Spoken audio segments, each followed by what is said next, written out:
बिस्मिल्लाहिर्रहमानिर्रहीम। अस्सलामु अलैकुम। प्यारे बच्चों, क्या हाल हैं? ठीक ठाक हैं बेटा? खुश हैं? अल्लाह ताला आप सबको अपनी हिफ्ज़ व अमान में रखे, आमीन।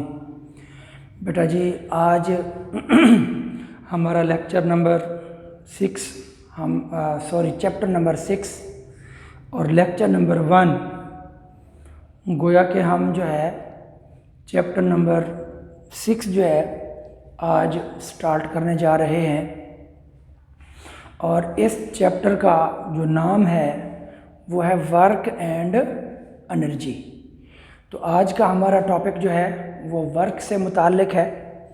तो इस पूरे चैप्टर के अंदर हम जो है जब ये चैप्टर पढ़ लेंगे तो आप लोग इस काबिल होंगे कि वर्क को समझ सकें कि वर्क क्या होता है और बॉडी वर्क कब करता है, और पॉजिटिव वर्क क्या होता है, वर्क ज़ीरो कब होता है, और एनर्जी क्या चीज़ है, एनर्जी की जो मुख्तलिफ़ टाइप्स हैं वो क्या होती हैं। ये सारी चीज़ें आप इस चैप्टर को जब पढ़ लेंगे तो इंशाअल्लाह इनको समझ जाएंगे। और उसके बाद जो है इस चैप्टर को पढ़ने के बाद आप लोग जो वर्क और एनर्जी, ये दो अलग अलग जो नाम हैं, तो इनमें क्या ताल्लुक़ है, क्या ये एक ही चीज़ है या डिफरेंट चीज़ें हैं, ये भी हम देखेंगे। और फिर उसके बाद जो है हम देखेंगे कि पावर क्या चीज़ है। पावर के आम ज़िंदगी में तो हम लोग जो है वो फोर्स हो गया, एनर्जी हो गई, पावर हो गई, हम एक ही मतलब में बोल जाते हैं। ठीक है, हम कहते हैं जी फ़लाँ बंदे के पास बड़ी फोर्स है, बड़ी ताकत है, उसके पास बड़ी कुव्वत है। ठीक है, तो या बड़ी एनर्जी है, फ़लाँ बंदे के पास बड़ी तवानाई है, एनर्जी है, या फ़लाँ बंदे के पास बड़ी पावर है। तो ये सारी चीज़ें हम मुख्तलिफ़ जो अल्फाज इस्तेमाल करते हैं, इंशाअल्लाह जब ये चैप्टर हम कंप्लीट करेंगे तो इन सारी चीज़ों के अंदर जो डिफरेंस होगा तो मैं इंशाअल्लाह वो पहले ही वक्त के साथ साथ चलता रहेगा और मैं आपको हम देखेंगे कि इनमें डिफरेंस क्या होता है। और इसके अलावा एफिशिएंसी जो है किसी बॉडी के अंदर, एफिशिएंसी क्या होती है, जिसे हम काम करने की सलाहियत बोलते हैं। तो ये बहरहाल पूरे चैप्टर का ओवरव्यू है, खुलासा है कि जब हम ये चैप्टर पढ़ लेंगे तो ये जो चीज़ें मैंने अभी अभी बताई हैं, इन सब चीज़ों के दरमियान आप बेहतरीन तरीके से फ़र्क बयान कर पाएंगे इंशाअल्लाह। तो बेटा जी क्योंकि आज हम चैप्टर शुरू करने जा रहे हैं, तो चैप्टर को शुरू करने से भी थोड़ा पहले आपको याद होगा कि चैप्टर नंबर 4 के अंदर, 5 नहीं 4 के अंदर मैंने एक लेक्चर रिकॉर्ड करवाया था जिसके अंदर वो साइन थीटा और कॉस थीटा की जो वैल्यूज़ हैं, मुख्तलिफ़ वैल्यूज़ 30 डिग्री पर, 45 डिग्री पर, 90 डिग्री पर, 0 डिग्री पर, वो मैंने लेक्चर नंबर, शायद मुझे याद नहीं है नंबर क्या था उसका, तो उस लेक्चर को जो है आप लोग आज ये समझ लें कि उसका लेक्चर नंबर बी मैं इसके साथ ही आज के लेक्चर में इसको शामिल करना चाहता हूँ। ये लेक्चर ख़ास तौर पर वो बच्चे जो आगे एफएससी में मैथ पढ़ेंगे उनके लिए वो लेक्चर भी बहुत हेल्पफुल था, और उसी की पार्ट बी समझ लें कि ये चीज़ मौजूद है। और साफ ज़रा ये जो न्यू बच्चे इसको सुन रहे हैं तो उनको शायद ये समझ ना आए, तो पहले मैं कहूँगा कि जो इस लेक्चर को ही सुन रहे हैं तो मैं उन्हें कहूँगा कि वो पहले वो लेक्चर चैप्टर नंबर 4 में जो लेक्चर था उसको वो बच्चे ज़रूर देख लें। और वो लेक्चर नंबर जो था वो मैं आपको बता दूं, जिन बच्चों को पता नहीं है तो मैं उनको बता सकता हूं कि वो लेक्चर नंबर जो था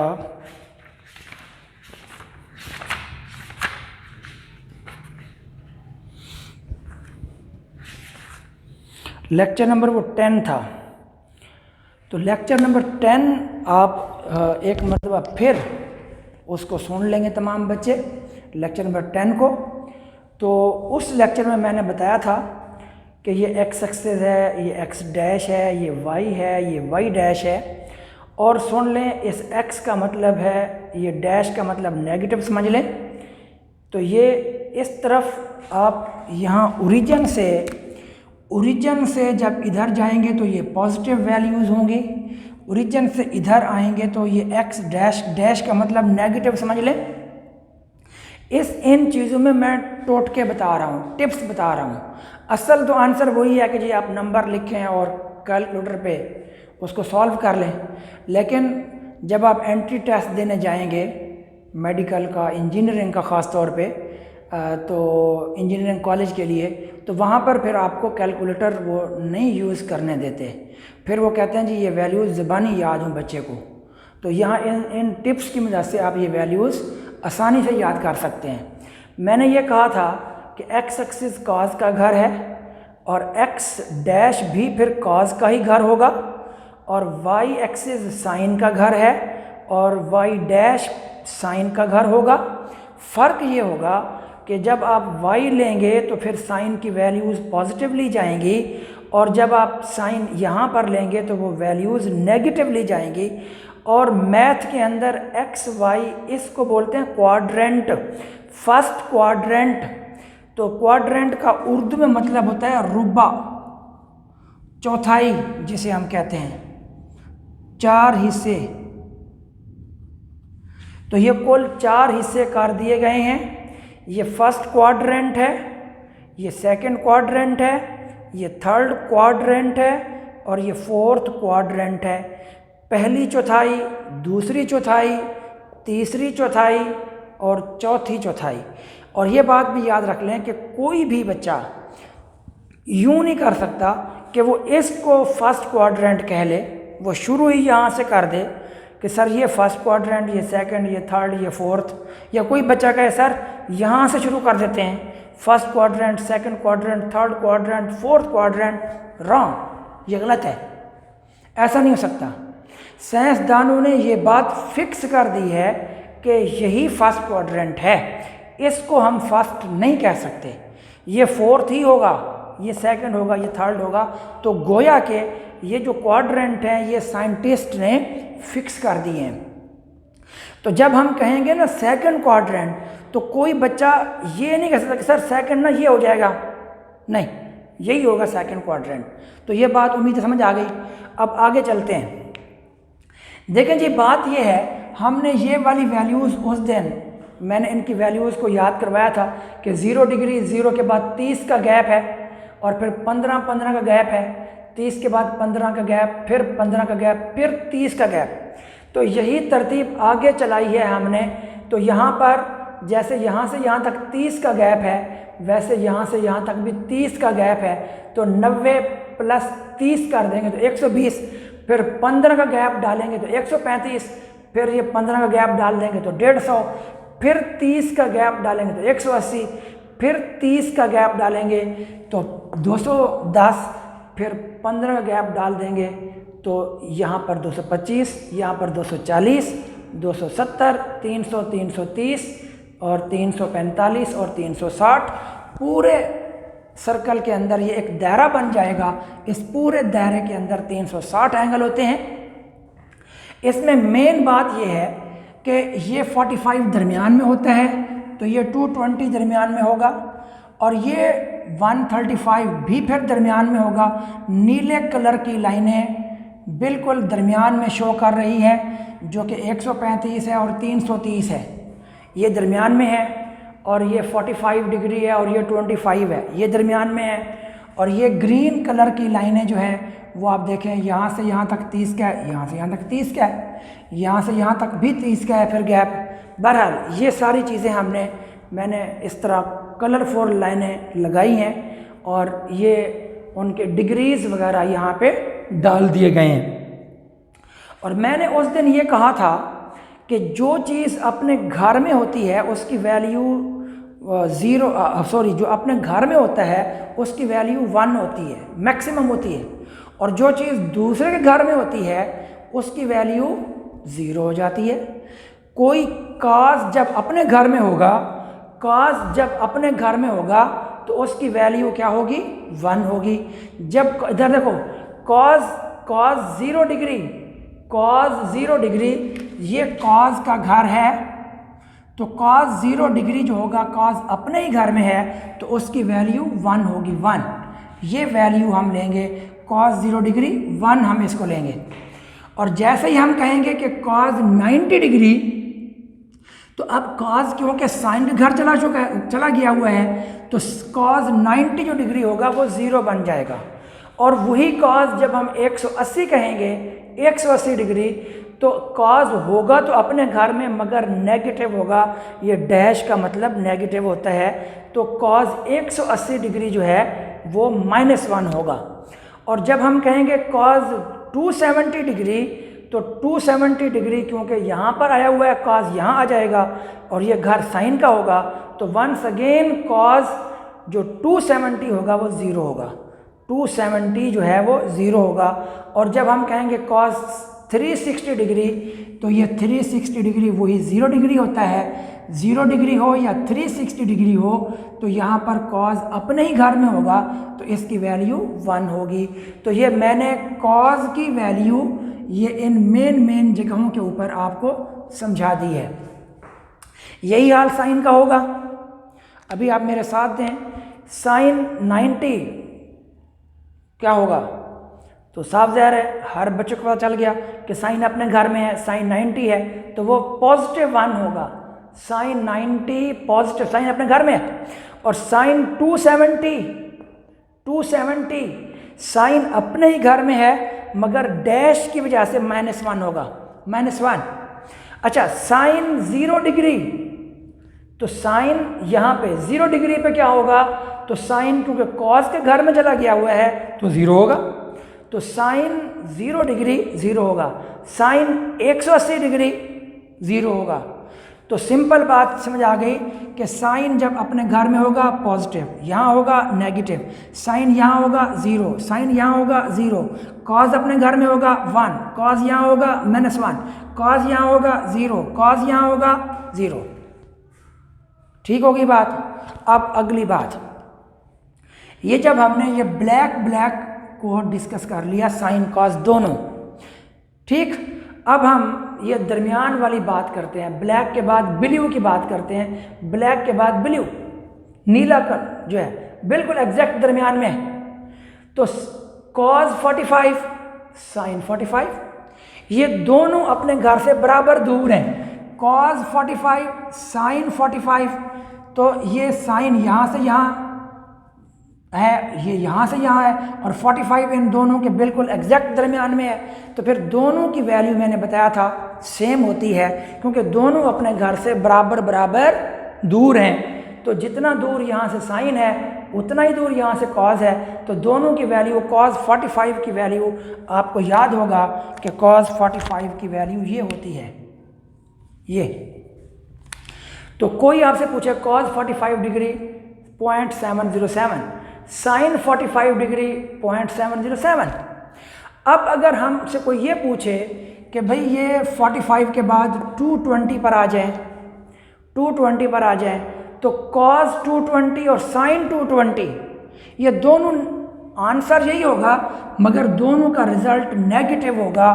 तो यहाँ पर ये 45 या 225 के ऊपर साइन 225, क्यों कि साइन का घर ये यूज़ हो रहा है और यहाँ ये नेगेटिव, डैश का मतलब नेगेटिव है, तो साइन 45 डिग्री दूर है तो ये नेगेटिव होगा, -0.707। और कॉस 220 हो तो कॉस का घर ये है, कॉस यहाँ माइनस होगा, तो इस जगह पर जब कॉस 220 लेंगे तो वो आंसर भी -0.77 होगा, ये वाला। तो यहाँ पर और यहाँ पर कॉस और साइन की वैल्यूज़ बराबर होंगी, सिर्फ ये फ़र्क होगा कि यहाँ x और y दोनों पॉजिटिव हैं तो ये दोनों का रिज़ल्ट ये वाला पॉजिटिव होगा, और यहाँ पर दोनों चूँकि नेगेटिव होंगे तो इस वजह से यहाँ पर जो है वो आंसर तो यही होगा लेकिन नेगेटिव में होगा। कॉज के लिए भी 220 नेगेटिव होगा, साइन के लिए भी 220 नेगेटिव, ये रिजल्ट आएगा। अब हम आते हैं ये वाला दरमियान नीला कलर। तो बेटा जब हम यहाँ आएंगे 135 पर, तो साइन 135, तो साइन 135 जो है ये हमारे पास क्या हो जाएगा बेटा, ये साइन 135 होगा तो आंसर वही यही वाला, चाहे यहाँ पर साइन 135 हो या कॉज 135 हो। देखो साइन यहाँ है और यहाँ साइन पॉजिटिव होता है, तो ये साइन 135 पॉजिटिव रिजल्ट होगा, लेकिन कॉज यहाँ नेगेटिव होता है तो कॉज 135 ये माइनस रिजल्ट आएगा। तो यहाँ पर कॉज नेगेटिव रिजल्ट शो करेगा और यहाँ पर जो साइन होगा वो पॉजिटिव रिजल्ट शो करेगा। होगी वैल्यू वही, सिर्फ पॉजिटिव नेगेटिव का फ़र्क होगा।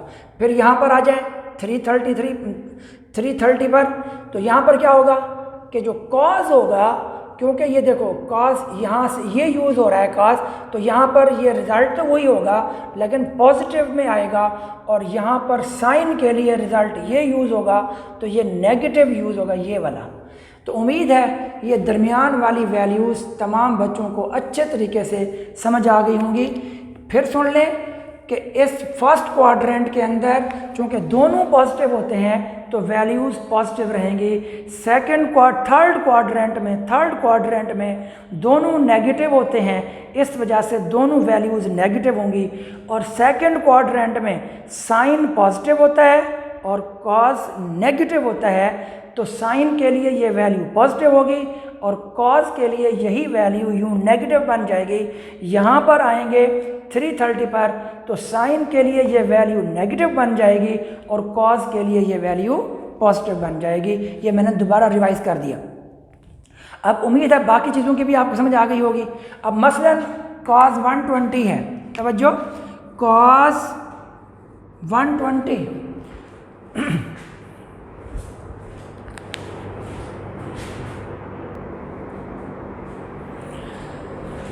अच्छा बेटा जी, तो अब बात ये हुई, अब हम अगर यहाँ पर cos 120 की बात करेंगे तो देखें cos अपने घर से बहुत दूर है, तो cos 120 डिग्री, cos ये वाला यूज़ होगा, ये तो इस्तेमाल नहीं होगा, तो cos 120 अपने घर से बहुत दूर होगा तो वो -0.5 इस्तेमाल होगा, ये वाला।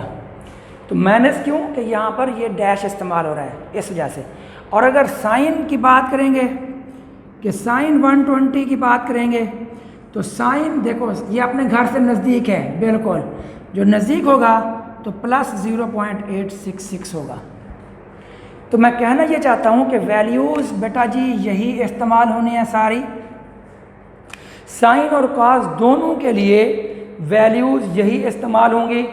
और इस वक्त आप लोग जो है आराम से, मसलन कोई आपसे पूछता है कि जी साइन 345 कितना है, तवज्जो करेंगे, साइन 345 कितना है, तो सिंपल ये देखें कि साइन का घर ये है, तो साइन इस तरफ नेगेटिव होता है तो रिज़ल्ट नेगेटिव होगा, और अपने घर से बहुत दूर है तो जब अपने घर से बहुत दूर होगा तो रिज़ल्ट ये होता है, तो इसका मतलब होगा कि इसकी वैल्यू -0.5 होगी।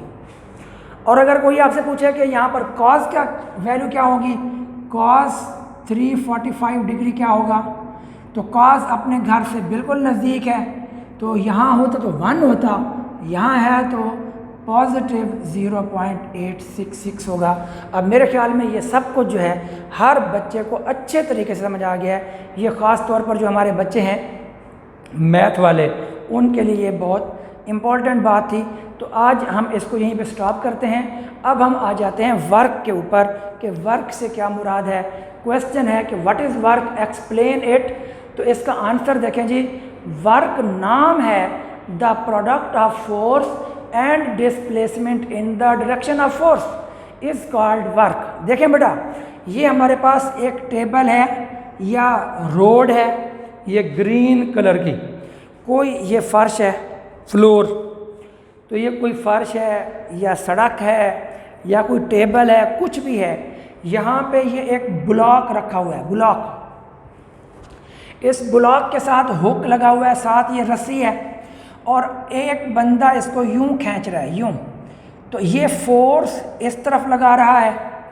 अगरचे, तमाम बच्चे सुन लें, अगरचे ये फोर्स वेक्टर होती है क्योंकि ये डायरेक्शन रखती है, तो यहाँ हम सिर्फ उसकी मैग्नीट्यूड ले रहे हैं। यहाँ मैं फोर्स की मैग्नीट्यूड ले रहा हूँ, मैं उसकी डायरेक्शन की बात नहीं कर रहा। तो ये फोर्स है जो कि वेक्टर है, मगर हम इसकी सिर्फ मैग्नीट्यूड को ले रहे हैं। ऊपर मैंने एरो नहीं डाला हुआ। तो जब ये फोर्स लगती है, रस्सा इधर खींचते हैं, तो ये बॉडी इस जगह से यहाँ तक पहुँच जाता है। इस दौरान जो इसका डिस्प्लेसमेंट है वो एस कवर होता है। तो डिस्प्लेसमेंट भी वेक्टर है और मैंने यहाँ भी ऊपर एरो नहीं दिया हुआ, मैं उसकी मैग्नीट्यूड ले रहा हूँ। तो ये यहाँ से यहाँ तक डिस्प्लेसमेंट कवर हुआ, बॉडी यहाँ से यहाँ चला गया। अब सूरत हाल ये हुई कि ये जो हमने फोर्स लगाई है, फ़र्ज़ कर लें कि इसकी मैग्नीट्यूड जो है वो 5 न्यूटन है, फ़र्ज़ कर लें, और ये डिस्प्लेसमेंट 3 मीटर है, 3 मीटर। तो 5 को और 3 को मल्टीप्लाई कर दें तो 5 × 3, तो इसको हम कहें कि जी ये 5 न्यूटन है, ये 3 मीटर है। तो इन दोनों को जब मल्टीप्लाई करेंगे तो 5 × 3 = 15 न्यूटन मीटर। तो ये मल्टीप्लाई हुए पड़े हैं, तो 5 × 3 15 न्यूटन मीटर जो होगा वो वर्क होगा। तो यही चीज़ यहाँ लिखी हुई है, द प्रोडक्ट ऑफ फोर्स, कि आप प्रोडक्ट में ना ज़रब कर दें फोर्स को and displacement in the direction of force, कि जो डिस्प्लेसमेंट है वो फोर्स की डायरेक्शन में हो, और इन दोनों को जब आप ज़रब करेंगे तो जो चीज़ आपको मिलेगी दैट इज़ कॉल्ड वर्क। तो वर्क का फार्मूला हुआ वर्क = फोर्स × डिस्प्लेसमेंट। और यहाँ पर मैंने पहले बता दिया है कि हम उसकी मैग्नीट्यूड ले रहे हैं, यहाँ पर भी मैग्नीट्यूड ले रहे हैं। अब सूरत हाल ये है कि ये हमारे पास वर्क का फार्मूला आ चुका है, और क्वांटिटी याद रख लें कि जो फोर्स है और डिस्प्लेसमेंट है और वेक्टर, कि ये दोनों चीज़ें क्या होती हैं, वेक्टर होती हैं, but work is scalar quantity. कि अब कई बच्चे यहाँ पर बड़े परेशान होंगे कि सर ये आपने कैसी बातें कर रहे हैं कि जब फोर्स वेक्टर है, डिस्प्लेसमेंट भी वेक्टर है, तो फिर हमें जो वर्क मिलता है वो वेक्टर क्यों नहीं मिलता, वो हमें स्केलर क्यों मिल जाता है। बेटा ये जो चीज़ है ये आपकी फर्स्ट ईयर की फ़िज़िक्स के अंदर इसकी तफसील वहाँ मौजूद है, तो मैं इसको यहाँ डिस्कस नहीं करना चाहता, ठीक है। तो बस मैं इस तरह बता रहा हूँ कि जो फोर्स है वो वेक्टर है, जो डिस्प्लेसमेंट है वो वेक्टर है, लेकिन जब इन दोनों का प्रोडक्ट लेते हैं तो वो प्रोडक्ट जो है वो वेक्टर की बजाय हमें स्केलर मिल जाता है।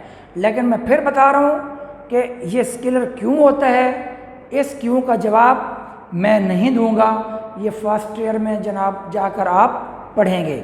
एक बात ये भी सुन लें और एक बात इसके साथ और भी सुन लें कि जो आपने टार्क पढ़ा हुआ है, टार्क कि फोर्स और FL, टा = FL, तो याद रख लो यहाँ पर ये जो फोर्स है वो वेक्टर है, और जो मोमेंट आर्म होता है ये भी वेक्टर होता है।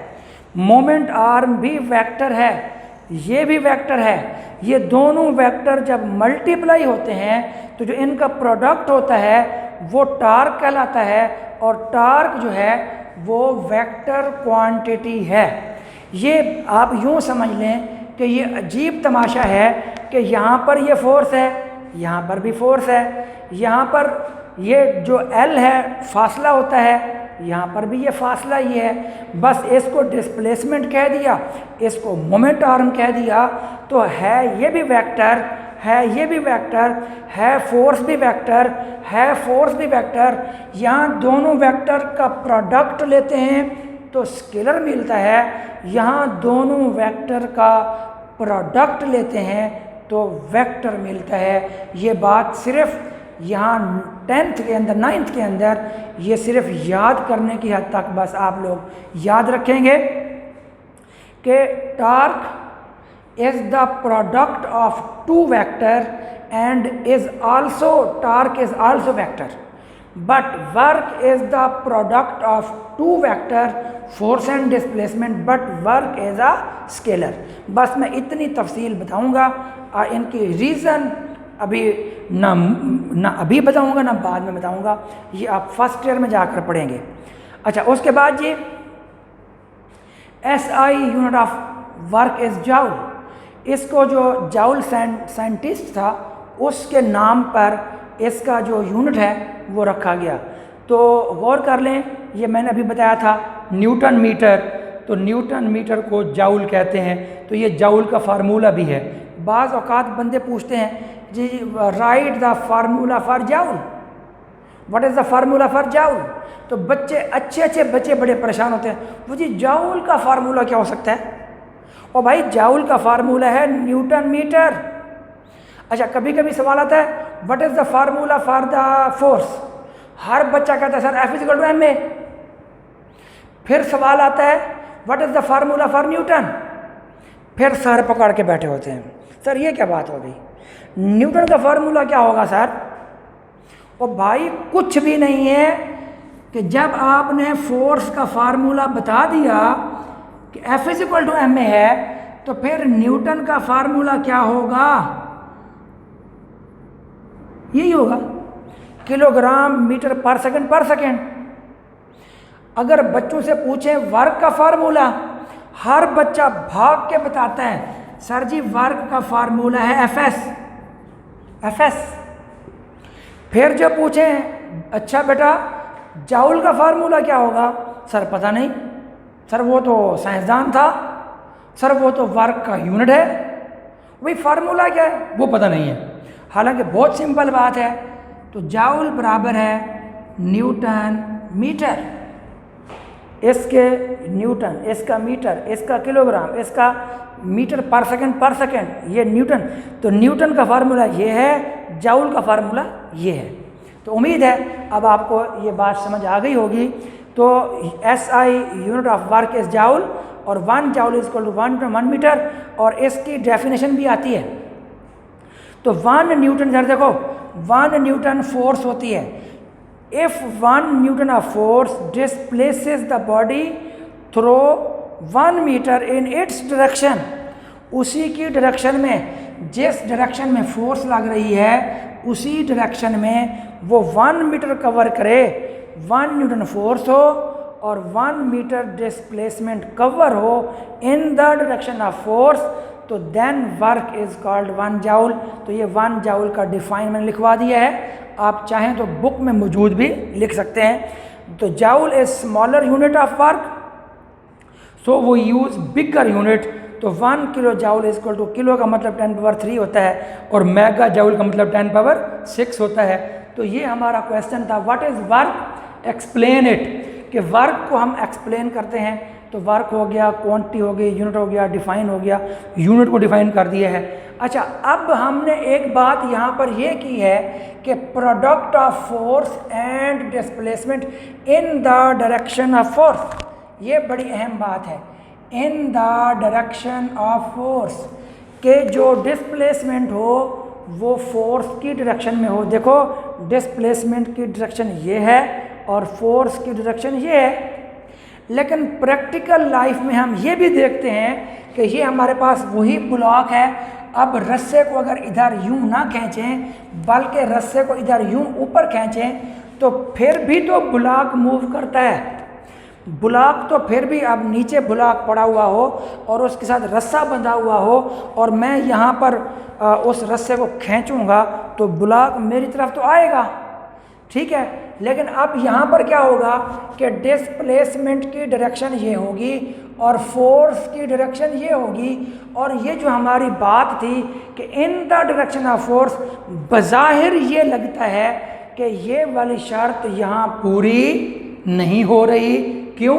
कि डिस्प्लेसमेंट की डायरेक्शन ये है, फोर्स की डायरेक्शन ये है, तो फिर तो वर्क यहाँ पे ना हुआ, ठीक है।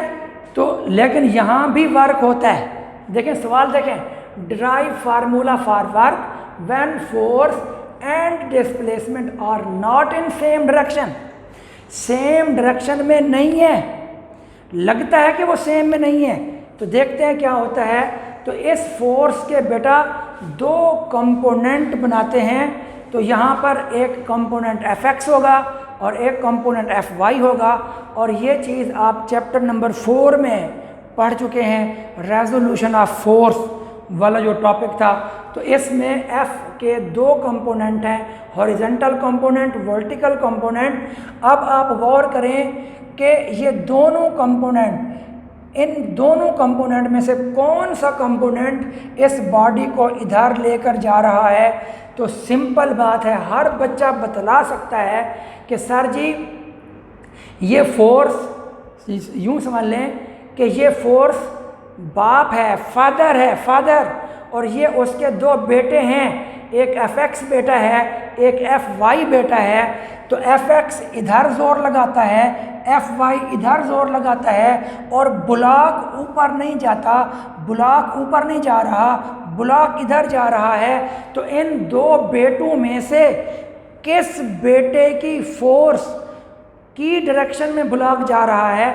तो सिंपल सी बात है, ये जो Fx बेटा है इसकी फोर्स इधर और डिस्प्लेसमेंट भी इधर। तो गोया ये वाली शर्त यहाँ फिर पूरी हो गई। बज़ाहिर तो ये था कि when force and displacement are not in same direction, तो फोर्स तो डिस्प्लेसमेंट में सेम नहीं है, लेकिन इसी फोर्स का जो कंपोनेंट है, एक जो उसका जुज़ है, वो और ये आपस में सेम डायरेक्शन में है। Consider a force F making an angle theta with the surface on which body is moving. तो ये बॉडी मूव कर रहा है, रिजॉल्व द फोर्स, उस फोर्स के दो हिस्से बना दिए। Since x component Fx is responsible for the motion of body, तो बॉडी की मोशन का जिम्मा Fx के पास है, Fy के पास नहीं है। तो इसलिए हमारे वर्क के फार्मूले के मुताबिक कि प्रोडक्ट ऑफ फोर्स और डिस्प्लेसमेंट, तो डिस्प्लेसमेंट तो वही S होगा, लेकिन अब फोर्स ये नहीं लेंगे बल्कि ये वाली फोर्स लेंगे Fx, और Fx का फार्मूला क्या होता है, Fx = F cos थीटा। तो यहाँ पर F cos थीटा लगाएंगे और ये cos थीटा इधर ले जाएंगे, S फिर यहाँ ले आएंगे, तो वर्क = Fs cos थीटा। तो ये जो हमारे पास था वर्क = Fs, और ये हमारे पास है वर्क = Fs cos थीटा। बज़ाहिर ये दोनों फार्मूले डिफरेंट हैं, साफ ज़ाहिर है ये चीज़ और ये चीज़ जो है वो डिफरेंट है, लेकिन इंशाअल्लाह ताला हम लेक्चर नंबर 2 के अंदर देखेंगे कि ये फार्मूला और ये फार्मूला भी सेम है, और ये जो बातें मैंने आज आपको बतलाई हैं वो भी इंशाअल्लाह हमारे नेक्स्ट लेक्चर के अंदर, लेक्चर नंबर 2 के अंदर हम उसको अप्लाई करेंगे, और ये भी आप अच्छे तरीके से तैयार कर लेंगे ताकि नए लेक्चर के अंदर जो है ये वाली बातें जब हम इस्तेमाल करें तो वहाँ पर फिर आपको टेंशन ना हो। तो इसके साथ ही बेटा हम आज का लेक्चर जो है वो ख़त्म करते हैं। अभी वर्क का टॉपिक चल रहा है, अभी वर्क कंप्लीट नहीं हुआ। अभी तो हमने वर्क को डिस्कस किया, उसको फार्मूला देखा, उसकी क्वांटिटी देखी, उसका यूनिट देखा, और फिर वर्क का जनरल फार्मूला है ये वाला फार्मूला जनरल फार्मूला है। और अभी वर्क से मुतालिक इंशाअल्लाह हमारा नेक्स्ट लेक्चर भी ज़रूर होगा, तो उसके अंदर हम वर्क को कंप्लीट करेंगे। तो अपना और दूसरों का ख्याल रखिएगा। फ़ी अमानिल्लाह। अस्सलामु अलैकुम व रहमतुल्लाहि व बरकातुहू।